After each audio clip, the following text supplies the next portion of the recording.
And this is the global forecast for September 2022, brought to you by Steve Judd and AskTheAnswer.com. There's a number of different things going on, all at the minor level, but which, when all summarised, add up to quite a challenging month at the personal level, less so at the global level. Now, on the one hand, there's one or two minor aspects up there in the sky at the big league. Jupiter will semi-square Saturn, and it will semi-square Uranus. This is going to lead to ongoing political and economic instability. But seriously, much of what the hype and spin in the press is going on about is actually hype and spin. It is overinflated. Don't buy into it too much.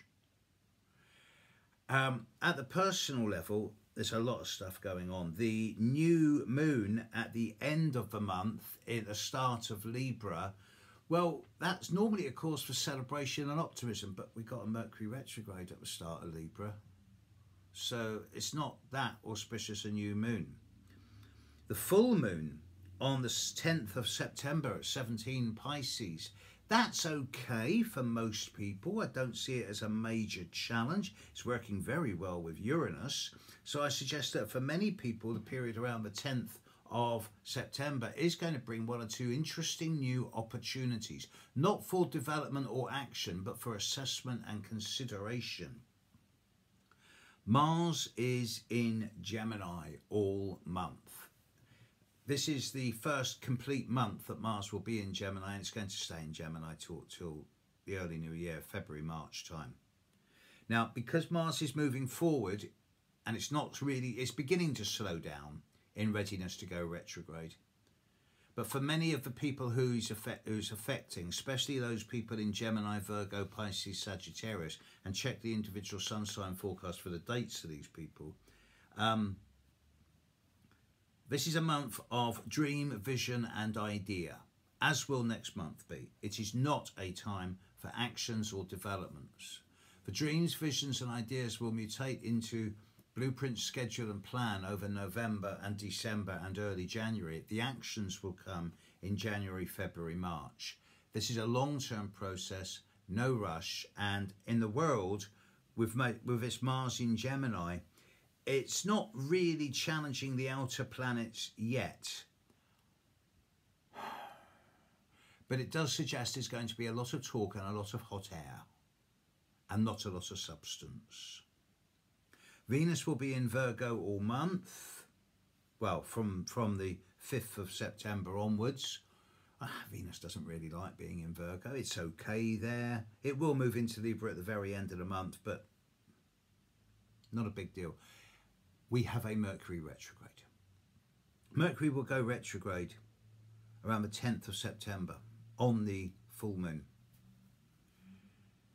And Mercury is now opposite Jupiter and will be opposite Jupiter right the way through to for the next 2.5 weeks. Mercury is standing still, going retrograde opposite Jupiter. Mercury and Jupiter have a comfortable relationship with each other, father and son in most forms of mythology. But with Mercury opposite Jupiter, Jupiter's going to amplify the words of Mercury. Mercury's going to pick the best philosophies of Jupiter, but there's going to be a lack of substance. It's all going to be hot air. So add to this that Jupiter is going to be semi-squaring Saturn and Uranus.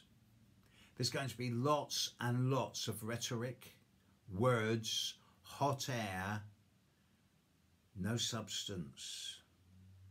There's not going to be any big developments this year, this month, that are going to change things for the long term. Whether we're talking about the economic situations in different countries, whether we're talking about the war in Ukraine, there's not going to be any big changes this month, just lots of fine words.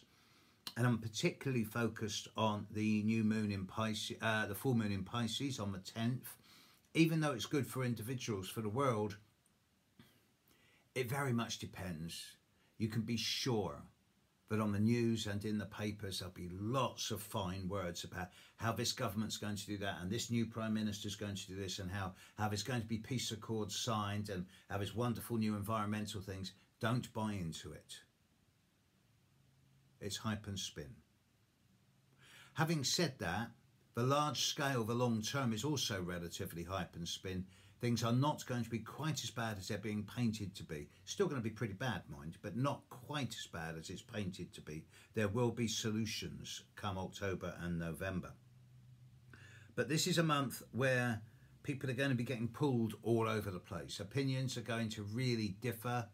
And what's going to be lacking in September is the middle ground, the sense of stability and balance. So as individuals, if a planet were my client, I'd be saying to them, as far as September 2022 goes, hold the center ground.